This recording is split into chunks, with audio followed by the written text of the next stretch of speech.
नमस्कार, आप सभी का स्वागत है एनडीटीवी राजस्थान पर और मैं हूं आपके साथ शुभेंदु सिंह। मुख्यमंत्री भजनलाल शर्मा की सोमवार को दिल्ली के दौरे के दौरान बीजेपी के राष्ट्रीय अध्यक्ष जेपी नड्डा से अहम मुलाकात में किरोड़ीलाल मीणा के इस्तीफे प्रकरण को लेकर चर्चा हुई। ये माना जा रहा है कि इस मुलाकात में जेपी नड्डा की स्वास्थ्य विभाग केंद्र सरकार के बजट से राजस्थान को मिलने वाली संभावित सौगातों, राजस्थान के बजट सत्र और उपचुनाव के अलावा किरोड़ीलाल मीणा के मंत्री पद से इस्तीफे को लेकर लंबी चर्चा हुई है। कैबिनेट मंत्री पद से किरोड़ीलाल मीणा के इस्तीफे के बाद बनी स्थिति का समाधान इसी बैठक से निकले, ऐसा भी हो सकता है, क्योंकि सीएम भजनलाल शर्मा ने अभी तक किरोड़ीलाल मीणा का इस्तीफा स्वीकार नहीं किया है, तो किरोड़ीलाल मीणा भी सदन से गैर हाजिर हैं। बीजेपी प्रदेश कार्यकारी समिति की बैठक में भी वो नहीं आए और इस्तीफा देने से पहले किरोड़ीलाल ने दिल्ली में राष्ट्रीय अध्यक्ष जेपी नड्डा से मुलाकात की थी। नड्डा ने उन्हें फिर से दिल्ली बुलाने की बात कही थी, लेकिन न्योता अभी तक नहीं आया है। माना जा रहा है कि सीएम के जेपी नड्डा को ब्रीफ करने के बाद जेपी नड्डा किरोड़ीलाल मीणा को दिल्ली जल्द बुलाएं। नड्डा से किरोड़ीलाल की मुलाकात के बाद ही इस पूरे प्रकरण का पटाक्षेप हो सकता है। इस प्रकरण को लेकर फिलहाल राजस्थान में स्थिति यथावत सी बनी हुई है, तो किरोड़ीलाल मीणा से क्या इस्तीफा वापस लेने को कहा जाएगा या किरोड़ीलाल का इस्तीफा मंजूर कर लिया जाएगा? जेपी नड्डा से सीएम की मुलाकात के क्या मायने हैं? किरोड़ीलाल मीणा का विधानसभा सत्र में नहीं आना और स्पीकर की ओर से पूरे सत्र के लिए उन्हें गैर हाजिर रहने की अनुमति दे देना क्या संकेत देता है? राजस्थान में 5 विधानसभा सीटों पर जल्द उपचुनाव भी होने हैं। ऐसे में पूर्वी राजस्थान और उपचुनाव में किरोड़ीलाल मीणा का कदम और उस पर बीजेपी का रिएक्शन कितना मायने रखता है? आज का मुद्दा इसी पर है और इसी मुद्दे पर आज हम चर्चा करेंगे। कुछ खास मेहमान हमारे साथ कार्यक्रम में जुड़ेंगे, उनसे भी हम जानने की कोशिश करेंगे कि आखिर इसके पीछे की वजह क्या है और इसका आने वाले समय में क्या प्रभाव दिखाई दे सकता है। क्या एक सिंपैथी लहर किरोड़ीलाल मीणा के साथ जुड़ेगी, क्योंकि एक बड़े नेता जो कि अपने पद को त्याग देते हैं, इस्तीफा दे देते हैं मंत्री पद से, वो भी इसलिए क्योंकि संगठन को मजबूत करना चाहते हैं, लोगों के साथ और ज़्यादा उनको जोड़ना चाहते हैं और अपने इलाके में जिस तरीके से कुछ सीटों को हार गए थे, नुकसान पहुंचा था, तो इसको लेकर के किरोड़ीलाल मीणा ने बाकायदा जिम्मेदारी लेते हुए ये कह दिया था कि अगर हार होती है तो इसकी जिम्मेदारी वो लेंगे और मंत्री पद से इस्तीफा तक दे देंगे। अब ऐसा हुआ है तो फिलहाल मान मनव्वल का दौर भी चल रहा है। जेपी नड्डा से शिष्टाचार मुलाकात हुई है और इस मुलाकात के भी मायने माने जा रहे हैं। माना यह भी जा रहा है कि एक बार फिर से जब किरोड़ीलाल मीणा को दिल्ली तलब किया जाएगा, बुलाया जाएगा, तो उसमें बहुत हद तक मनाने की कोशिश होगी। और चलिए जरा जल्दी से आगे बढ़ते हुए आज के खास पैनल से आपको मिलवा देते हैं। हमारे साथ भारतीय जनता पार्टी से प्रवक्ता मदन प्रजापत जी कार्यक्रम में जुड़ चुके हैं। हमारे साथ कांग्रेस पार्टी से प्रवक्ता प्रियदर्शी भटनागर साहब कार्यक्रम में जुड़ चुके हैं और हमारे साथ वरिष्ठ पत्रकार श्याम सुंदर शर्मा जी भी कार्यक्रम में जुड़ चुके हैं। सभी का बहुत स्वागत है। लेकिन सबसे पहले एक रिएक्शन मैं इसमें मदन जी से लेना चाह रहा हूँ।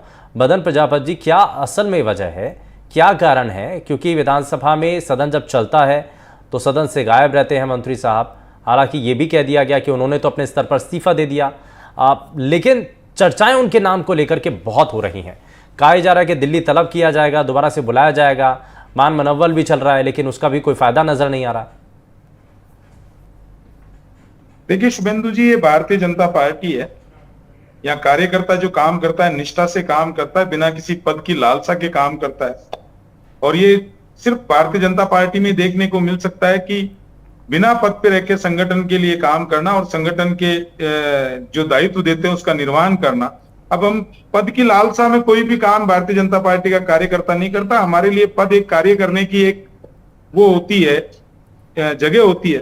ये तो कांग्रेस का काम है कि पद की लालसा या पद की लालसा के अंदर गांधीवादी नेता भी अपनी भाषा भूल के और घिसड़ाई रगड़ाई कोरोना वायरस ऐसे शब्दों का प्रयोग करते।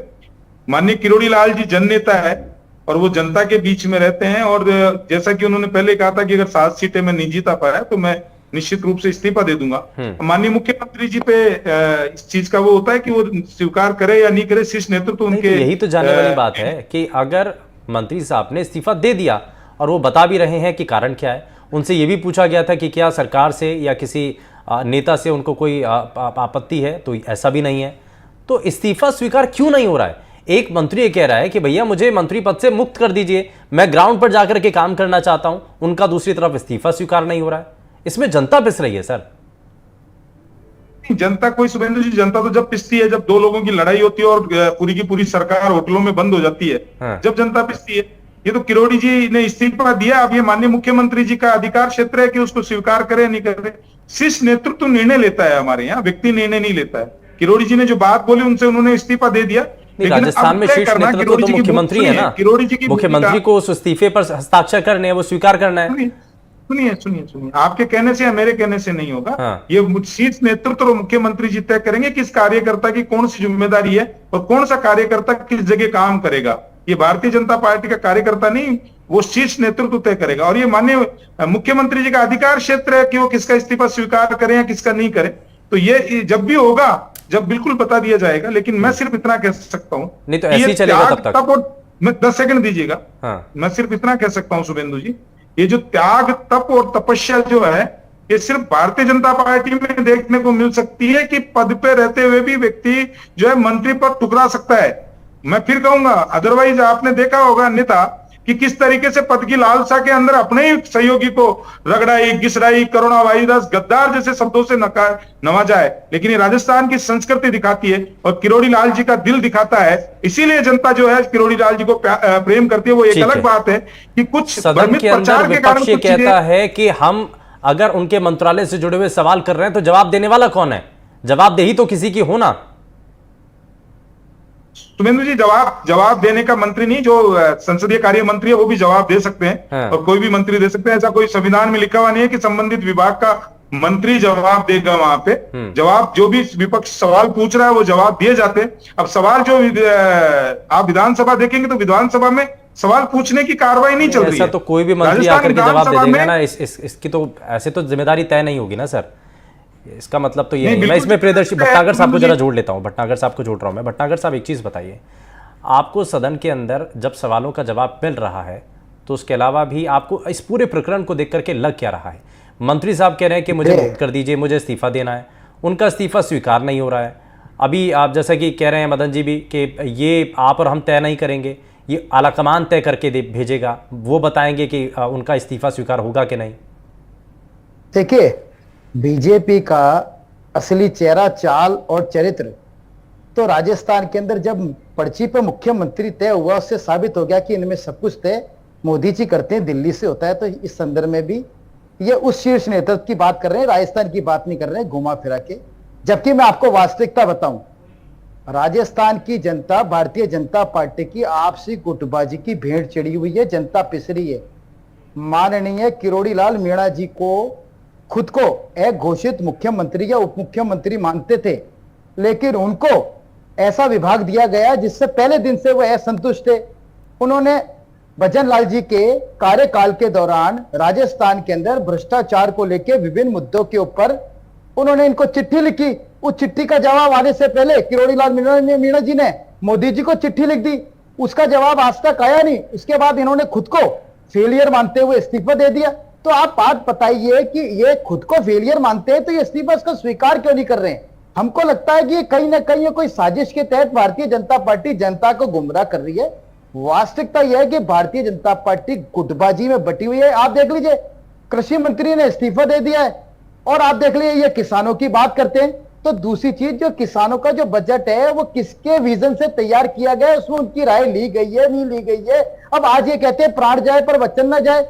तो जब अब इन्होंने इस्तीफा दे ही दिया है तो बीजेपी को तकलीफ क्या है इस्तीफा स्वीकार नहीं करने में? हम तो चाहते हैं इस्तीफा स्वीकार हो ताकि भारतीय जनता पार्टी का असली चेहरा जनता के सामने आए कि इनकी कथनी करनी में कितनी समानता है या कितनी भिन्नता है। ये इस तरीके से बार बार गेंद को इधर उधर क्यों घुमा रहे हैं? एक तरफ तो कहते हैं भजन लाल जी स्वीकार करेंगे इस्तीफा, दूसरी तरफ वो दिल्ली क्यों जा रहे हैं?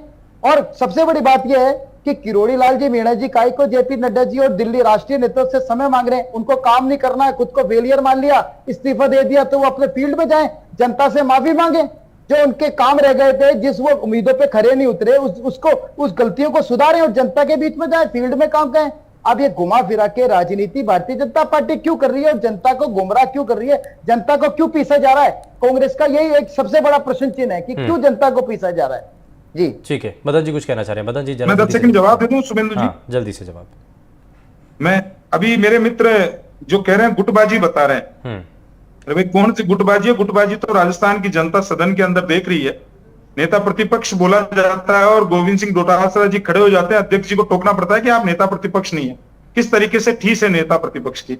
और आपने देखा नहीं है शायद कांग्रेस के प्रवक्ता ने, गुटबाजी इसको नहीं कहते हैं। गुटबाजी इसको कहते हैं कि 25 सितंबर को केंद्रीय पर्यवेक्षक आके कहीं बैठे रहते हैं, एक गुट कहीं जाके बैठ जाता है और दूसरा गुट कहीं बैठ जाता है मुख्यमंत्री बदलने के लिए। क्या किस तरीके से शांतिदारी हुआ और महेश जोशी एक गुट को लेकर किस तरीके से विधायकों को हाईजैक करके बैठे थे। गुटबाजी इसको कहते हैं कि पूरी की पूरी सरकार होटलों के अंदर जाके बैठी हुई थी। और गुटबाजी इसको भी कहते हैं कि अपने साथी अपने प्रदेश अध्यक्ष को घिसड़ाई रगड़ाई गद्दार और कोरोना जैसे शब्दों से नकारा गया।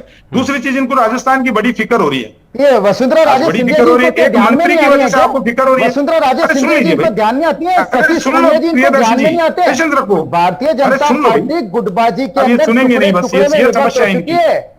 दुखती नहीं, रख पे समस्या हाथ रख दो आती है, तो समस्या। चिलमिला उठेंगे। भैया सुन आप लो, कोई भी बात बोला सुगंध जी, करिए, मेरी खुद बोलने से की खुद बारी की है ना, तरफ मैंने भी नहीं देख के टोका। देख के बोला करिए आप।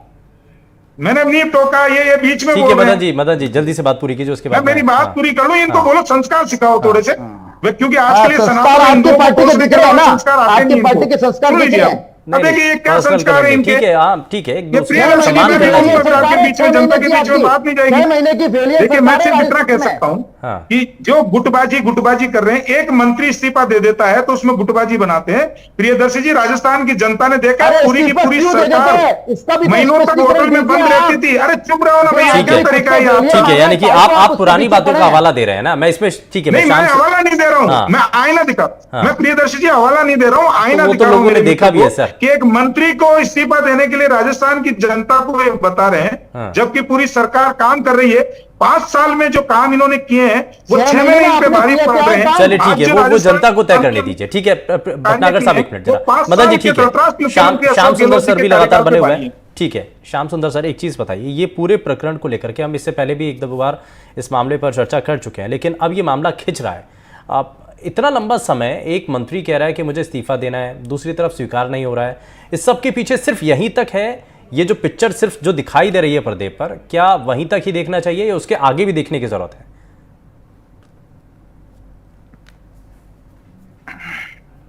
अनम्यूट कर लीजिए सर, अनम्यूट कर लीजिए एक बारी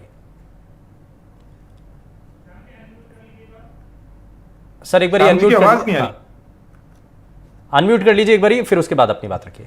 देखिए शुभेंदु जी, जिस जी। प्रकार मदन प्रजापति जी बात कर रहे थे कि हमारे यहाँ तो बहुत कुछ चलता है, ये अनुशासनहीनता की कार्रवाई क्यों नहीं हो रही है करोड़ीलाल मीणा के खिलाफ? आप बार बार कह रहे हो कार्यकर्ता नहीं, उन्होंने पार्टी को अस्थिरता का माहौल पैदा कर दिया। विधानसभा में यदि विधानसभा अध्यक्ष उनको छुट्टी देता है, किस कारण से देता है? अब आपकी कार्य समिति की बैठक होती है, वो आते ही नहीं है, तो आखिर आप ऐसे कार्यकर्ताओं को इस्तीफा स्वीकार करके कहो ना कि ठीक है इस्तीफा स्वीकार किया तो वो अपने तरीके से काम करना। लेकिन विधायक दल की बैठक आज भी हुई, इससे पहले भी हुई। जो विधायक दल की बैठक में नहीं आ रहा हो, पार्टी की चीजों को मान नहीं रहा हो, फिर आप कह रहे हो कि हमारा कार्यकर्ता है, वही व्यक्ति है जिसने पार्टी को दगा दे करके नई पार्टी बनाई थी। आपने देखा पुराने टाइम में, उसके बाद फिर शामिल हो गए, फिर राज्यसभा का सदस्य बना दिया। आज अगर वो पार्टी में इस्तीफा देने के बाद अगर देखिए BL संतोष से मिलने गए थे, मिले नहीं थे। JP नड्डा से मिले, JP नड्डा को उन्होंने बात की, गोपनीय बातें क्या हुई वो उजागर नहीं हुई, ना आपको पता लगी ना मुझे पता लगी। उसके बाद उनको 10 दिन बाद बुलाया जाना था। 10 दिन बाद देखिए करोड़ों जी को तो नहीं बुलाएगा, मुख्यमंत्री जी जरूर मिलके आए कल, क्योंकि देखिए पीड़ा सबसे ज्यादा दल के नेता को ही होती है। मुख्यमंत्री जी को जवाब देना पड़ता है हर चीज में, भाई वो इस्तीफा स्वीकार वो नहीं कर सकते। कारण यह है कि नेतृत्व, केंद्रीय नेतृत्व फैसला करेगा। अब केंद्रीय नेतृत्व फैसला कर नहीं रहा है, इसलिए देखिएगा बजट सेशन चल रहा है, हर पल पर आज देखिएगा, आज भी के बिश्नोई या ओटाराम देवासी जवाब दे रहे थे, प्रतिपक्ष के नेता पूछ रहे थे भाई कृषि मंत्री क्यों नहीं बोल रहा। तो देखिए मदन प्रजापति जी, आप जो कह रहे हो पार्टी अनुशासित रहती है, भाजपा तो बहुत अनुशासित पार्टी है। आप कांग्रेस के ऊपर बार बार आरोप लगा करके खुद को बचाने का प्रयास क्यों कर रहे हो, खुद बचने का प्रयास कर रहे हो? वही आप कहो कि दोषी है तो अनुशासनहीनता है। अगर अनुशासनहीनता की वो बनी हुई आप कमेटी, वो कार सिंह लखावत तो उसके चेयरमैन है, मामला उसको देकर के करो ना फैसला, क्यों नहीं करते? इसका मतलब है कि देखिएगा उसको पता है कि आने वाले उपचुनाव होने, उपचुनाव में 2 ऐसी सीटें हैं जहां पर करोड़ीलाल मीणा अपने इच्छा के अनुसार पार्टी के उम्मीदवार खड़ा कराना चाहते हैं। ये सब पैसे टैक्टिस की चीजें हैं। ये नहीं कि पार्टी के प्रति समर्पित भाव से काम करना है। उनको अपने भाई या किसी रिश्तेदार को देवली उनियारा से या दौसा से टिकट दिलाना है। तो पार्टी को दबाव में ला करके फैसला कराना चाहते हैं। पार्टी भी क्योंकि जानती है कि आने वाले समय में 5 उपचुनाव में निश्चित तौर पर मीणाओं का अच्छा, अपने लिए भी कुछ मांग है क्या? नाराज नहीं करना चाहते उसको। भाई कृषि मंत्रालय मिला, माना जा रहा था कि कुछ मजबूत सा पोर्टफोलियो मिले, वैसा भी नहीं हुआ, तो क्या उसकी भी एक मांग रहेगी? देखिए पोर्टफोलियो तो कोई सा मिले, कैबिनेट मिनिस्टर होता है। हाँ। वो देखिए मंत्री नहीं बनना चाहते, हाँ। उनका सपना कुछ और है। वो सपना पूरा होना संभव है क्या अभी? मेरे को लगता है होगा नहीं। पार्टी नहीं चाहेगी कि जिस तरह की स्थितियां उसमें उसको उनको सपना पूरा कर दे। देखिए सपना पूरा, मदन जी भी जानते हैं सपना क्या है उनका। वो सपना देखिए निश्चित रूप से इस स्थिति में पूरा नहीं कर सकते। तो पार्टी में अस्थिरता का माहौल, 5 उपचुनाव होने, अब पंचायतों के चुनाव आएंगे, शहरी निकाय के चुनाव आएंगे, यदि यही स्थिति बनी रही तो गोलमा देवी से जवाब दिलवाते। अच्छा, इस्तीफा ले भी लिया, अगर इस्तीफा स्वीकार कर लिया तो वोट बैंक भी नाराज हो जाएगा। देखिए इस्तीफा स्वीकार तो या तो करना पड़ेगा, क्योंकि उन्होंने 5 जून को इस्तीफा दिया, 20 दिन को खुद ने उजागर किया। हाँ। मुख्यमंत्री जी मुख्यमंत्री जी के बाद मिलके आ गए, हमारा मामला फिट हो गया है। हाँ। देखिए प्रदेश अध्यक्ष बार बार कह रहे हैं हमारी बार बार बातचीत हो रही है। प्रदेश अध्यक्ष की बात मानते नहीं, वो राष्ट्रीय अध्यक्ष से बात करते हैं, क्योंकि वो अपने आप को बड़ा मान के चलते हैं। कहते हैं छोटे स्तर पे बात नहीं करेंगे। मदन जी कहेंगे कि वो बहुत अनुशासित पार्टी के कार्यकर्ता है पुराने, इसलिए उनको तो कुछ कहेंगे नहीं। बाकी कोई दूसरा करके दिखाए, 2 मिनट में बाहर कर देते हैं, निष्कासित करने का काम करते हैं ना मदन जी आप। निश्चित तौर पर ये सब चीजें पार्टी को कमजोर करने का काम करती है, मजबूत करने का काम नहीं करती है। ऐसी स्थिति में मुख्यमंत्री जी ने कल समझाया होगा। हाँ। अब निर्णय क्या आएगा वो अब बहुत जल्दी आ जाएगा। इसी का इंतजार है सभी को कि असल में होने क्या जा रहा है। क्या राजस्थान में एक मंत्री इस्तीफा जो दे चुके हैं, क्या उनका इस्तीफा स्वीकार होगा? मदन जी एक चीज़ बताइए, आपने कहा कि वो पार्टी के बड़े अनुशासित कार्यकर्ता हैं, पदाधिकारी हैं, मंत्री भी हैं, लेकिन अब तो इस्तीफा दे दिया तो बड़े सवाल हैं। लेकिन विधायक दल की बैठक में जैसा श्याम सुंदर सर भी कह रहे हैं, भाई अगर आपको नहीं आना है, मंत्री पद से इस्तीफा दे चुके हैं, विधायक दल की बैठक में तो शामिल होंगे ना, उसमें क्यों नहीं हो रहे हैं शामिल? देखिए सुरेंद्र जी, मैं पहले एक चीज आपने कही जो भी क्लियर कर देता हूँ, श्याम जी की भी क्लियर कर देता हूँ। माननीय किरोड़ी लाल मीणा जी ने साफ कहा है कि ना मेरी मुख्यमंत्री जी से नाराजगी है, ना मेरी पार्टी से नाराजगी है, और ना मेरी किसी चीज को लेकर कोई मन में किसी। मैंने 7 सीटों का वादा माननीय प्रधानमंत्री जी से किया था, और मैंने ये कहा था सार्वजनिक रूप से कि अगर एक भी सीट हार गया तो मैं अपने पद से इस्तीफा दे दूंगा। आज जब निर्णय इस तरीके के आए हैं तो बिल्कुल वो अपनी जबान पे कायम है, और उन्होंने उसका निवारण कर उसका बात को संज्ञान में लेते हुए और अपनी बात पे जबान पे रहते हुए उन्होंने इस्तीफा दे दिया। अब इसमें कोई तारीफ नहीं है। मैं फिर कहता हूँ ये इस्तीफा स्वीकार करना माननीय मुख्यमंत्री जी का अधिकार क्षेत्र है। दूसरी चीज, श्याम जी ने कहा है कि उनको अनुशासनहीनता के लिए बाहर कर देना चाहिए। श्याम जी कौन सी अनुशासनहीनता कर दी उन्होंने? कोई आदमी अगर अपनी जबान पे रहे और अपनी जबान पे रह के अगर इस्तीफा दे दे तो पार्टी की अनुशासनहीनता है। वो कह रहे हैं कि पार्टी गतिविधियों में शामिल नहीं हो रहे हैं वो। सुनिए, मैं बता रहा हूँ, 10 सेकंड दीजिएगा, मैं जवाब देता हूँ। इसलिए उनको बाहर कर दे कि उन्होंने अपनी बात रखी, और अपनी बात रख के उन्होंने कहा है कि मैं जनता में एक भी सीट नहीं जीता पाया। अपना जो बात कही उस पर अड़िंग है। अब उसको अगर अनुशासनहीनता मानते हो तो 25 सितंबर को क्या मानते थे आप? नहीं तो फिर स्वीकार क्यों नहीं हो रहा? भाई अगर 25 सितंबर को जो हुआ, परिवेशक हुआ करते थे, अगर आप उसको गलत मानते मैं हैं। एक चीज और बोल दूं, एक चीज और बोल दूं, अभी उनको तो कोई कार्रवाई हुई, माफी मांग श्याम जी का अपना विश्लेषण है। देखिए श्याम जी का अपना विश्लेषण है, वो स्वतंत्र है। कांग्रेस के देखिए राष्ट्रीय अध्यक्ष से माफी मांगने, सोनिया गांधी से माफी मांग के आए थे ना मुख्यमंत्री, और क्या होगा? आपके भी माफी मांग के आए थे श्याम जी मुझे पता है राजनीतिक विश्लेषण, आपका राजनीतिक विश्लेषण पे मैं कोई टिप्पणी में नहीं आएगा व्यक्ति। श्याम जी, मैं आपके राजनीतिक विश्लेषण पे कोई टिप्पणी नहीं करना चाहता। मैं ये दर्शकों पे देखिए, सुनिए, मैं आपके राजनीतिक विश्लेषण पे कोई टिप्पणी नहीं करना चाहता। ये मैं दर्शकों पे छोड़ता हूँ कि वो क्या सोचते हैं क्या नहीं सोचते। लेकिन मेरी बात पूरी हो जाने दीजिए। बता दूं मुझे, मैं विनम्रता से कह रहा हूँ, मेरी बात पूरी हो जाने दीजिए। आपके बीच में मैं नहीं बोला कि आपका व्यक्तिगत राजनीतिक विश्लेषण कुछ भी हो सकता है। आप फ्रेम का एक ही चेहरा अगर दिखाना चाहते हैं तो वो आपका मर्जी है, ये दर्शक तय कर लेंगे। मैं उस पर कोई टिप्पणी नहीं करना चाहता आपके, क्योंकि आप वरिष्ठ पत्रकार हैं। लेकिन मैं आपसे उम्मीद करता हूं कि आप जो दीवार पे लगी हुई फोटो को दोनों तरफ से दिखाते तो मुझे खुशी होती। दूसरी चीज, मेरे मित्र ने कहा कि किरोड़ी जी ने पत्र लिखे।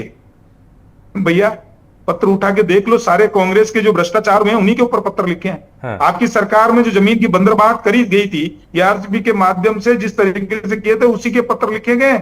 इसलिए पत्र मत बोलो। उन्होंने कहा था गणपति प्लाजा के लोकर में अगर पैसे मिलेंगे तो मिले। उन्होंने कहा कि डीआईटी के अंदर पैसे मिलेंगे तो मिले। किरोड़ी जी ने कहा था कि अगर जवाब आया नहीं, उससे पहले प्रधानमंत्री को चिट्ठी लिख दी। इसका मतलब क्या था फिर? देखिए, भारतीय जनता पार्टी एक कार्यकर्ता और स्वतंत्र विचारधारा वाली पार्टी है, किसी व्यक्ति विशेष या उससे तो नहीं चलती ना।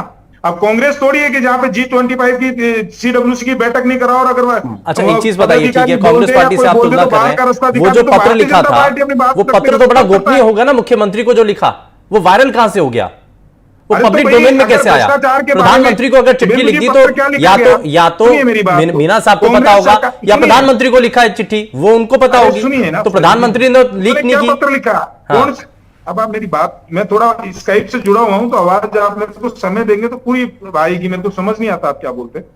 मैं ये कह रहा हूं कि जो पत्र उन्होंने प्रधानमंत्री या मुख्यमंत्री को लिखे तो किस लिए? भ्रष्टाचार के लिए लिखे ना, कोई गोपनीय पत्र तो लिखा नहीं ना। अगर जमीन का घोटाला बंदरबांट कर रखी थी, सही तरीके से जमीन आवंटन नहीं की गई थी तो उसके लिए पत्र लिखा। अब अगर वो पत्र वो उसके लिए लिख रहे हैं तो जनता की आवाज और भ्रष्टाचारियों को बेनकाब करने के लिए तो लिख रहे हैं। नहीं तो एक्शन क्या हुआ अभी तक उस पर ना? की पॉलिसी है जीरो टॉलरेंस भ्रष्टाचार के लिए। एक्शन क्या हुआ उस पर? कार्रवाई कितनी हुई है अभी तक? टॉलरेंस की पॉलिसी है हमारी। ठीक है, मैं भटनागर साहब को भी जोड़ लेता हूं। लिख सकते हैं अगर आपको भी कहीं कोई भ्रष्टाचार नजर आता है तो आप पत्र लिखिए, माननीय मुख्यमंत्री जी कार्रवाई करेंगे। भटनागर सरकार की तो भ्रष्टाचार युवाओं के लिए, पिछली सरकार में जो भ्रष्टाचार हुए उसी का ही तो हवाला दे रहे हैं वो, कि भैया हमने गलती क्या की है मीना साहब ने। देखिए इनको इनका असलियत बताई, इनका चेहरा बताने लगे राजनीतिक विश्लेषक महोदय तो इनको तकलीफ हुई। ये चेहरा बताया मैंने किया ही नहीं, चेहरा बताया जो बीच में कूद रहे थे उछल रहे थे, जैसे अनाज की बोरी पे उंगलियां उछलता है वैसे उछल रहे थे आप। जब से आपने देखा है जब मैं बोल रहा था जब आप कैसे उछल रहे थे, इसको बोलते हैं उछलना। बेनकाब इसको कहते हैं कि पूरी पूरी सरकार होटलों में रहती थी, उसको कहते हैं बेनकाब। सरकार को घेरने में लगे किरोड़ी लाल मीणा जी, वसुंधरा राजे सिंधिया सरकार को घेरने में लगे जब से पर्ची पे सरकार नहीं है। मुंगेरी लाल के हसीन सफेद कांग्रेस को देखते थे, कांग्रेस के प्रवक्ता भी देखने लग गए। काम जी ने अरे भैया कौन किसको घेर रहा है? टीकाराम जूली को रोज गोविंद सिंह डोटासरा सदन में बोलने नहीं देते। आप बताइए, आपकी स्थिति अच्छी है, एससी के बना दिया आपने नेता प्रतिपक्ष, तो वो गोविंद सिंह डोटासरा बोलने नहीं देते उनको। 6 महीने जी टीकाराम जूली को बोलने नहीं देते सदन में। मदन जी 6 बताइए आपको ये बात क्या किया? गोविंद सिंह डोटासरा जी नहीं बोलने देते।